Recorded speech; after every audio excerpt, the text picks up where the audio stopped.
All right, so now you probably look, it all looks really nice and clean. I mean, we're not perfect, but I think we're in really good shape. But if you take a look, as I grouted this, so say it's a small floor, you'd grout the entire floor completely. But what happens if it's a big floor? Well, wherever you stop grouting, and if you wash and you get your water over into these joints, now you might say, okay, well, I'll wait for that to dry up, or I'll wait till I don't see water in the joints. Well, now we go back into our bond coat coverage. Say we have 60% coverage on the bottom of these tiles. That water is going to go underneath. You'll look in the joint's going to look dry, but what's underneath the tile? As you go through and now you start to pack epoxy. Let's try a little bit. So if we take this same epoxy, now we know there's water in these joints. So as you go through and you start to squeegee, do you see how it's really pushing up there? That's because the water is underneath that joint. And now what are we doing? We're mixing water in with our epoxy. So now our strength isn't going to be there. And guess what else we're doing? We're asking to put pinholes in this. So once this dries, we're asking to have pinholes in this grout. So we can do this like that, but you don't want to get the excess wash water. So what do? You could stop a little bit short, be really careful when you wash to not get water over there. If you do get water in your open joints, vacuum them out, let them dry, maybe start over in another section where you were a little more careful. You can do that. It tells us now to give it about 15 minutes, half an hour, something like that. Come back with a little bit of dishwashing soap and some water, light scrub, rinse it clean, and then look. If we see still the shiny stuff, that's really what you're looking for. Sometimes the shiny stuff around the edges, we look for that. If we still see shiny stuff, we need to scrub it again within 24 hours. And same thing with temperature. If our temperature is really warm, that window shortens up. So if we see the shiny parts on the tile, we want to clean them that day. If not, then we're going to come back and have to get one of their cleaners that is meant for epoxy to come back and get that film off the top, because it's not easy after that. If you get it clean the first time, you'll be successful.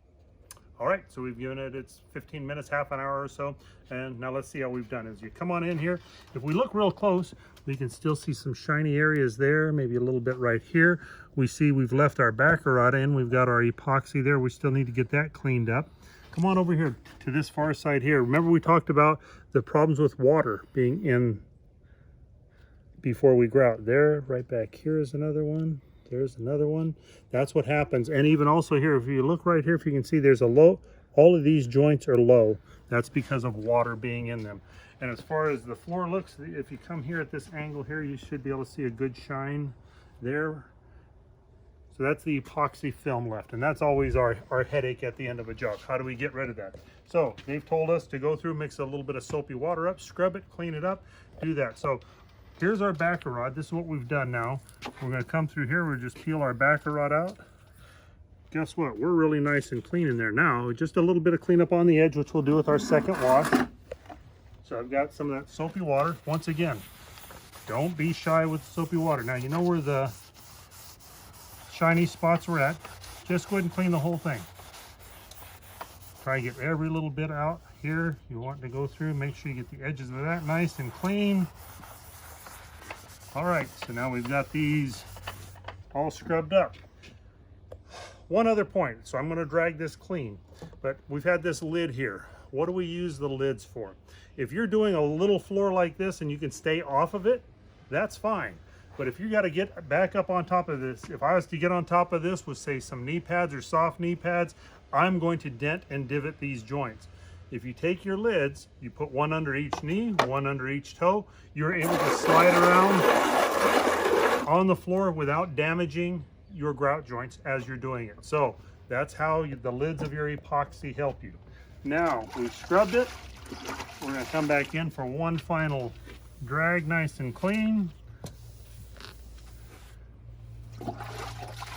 And this should take every little bit off. So we should have a really nice full joint. That's what we're looking for. No shine, no residue left when we're done. And you don't want to leave a ton of excess water. Sometimes that'll happen if we leave too much water on the surface. It tends to have the epoxy water come up with it, and that's where it leaves the shine. Look back here, see, I can see I've got excess water along this edge here. So So take that off. Take a look. I see a couple little spots with some excess water. You can do a couple things. You can use this like this. Another way you can do it is if you have a microfiber towel, wet your microfiber towel, then you can wrap a sponge in it so it keeps it nice and flat. If you use a microfiber towel by itself, sometimes that'll tend to dig in the joint. But if you use a microfiber towel, can you see how nice and clean? You probably wouldn't want to double drag it like this, but I'm pretty sure I've got a really clean substrate. You can flip your microfiber over, put it on your sponge again.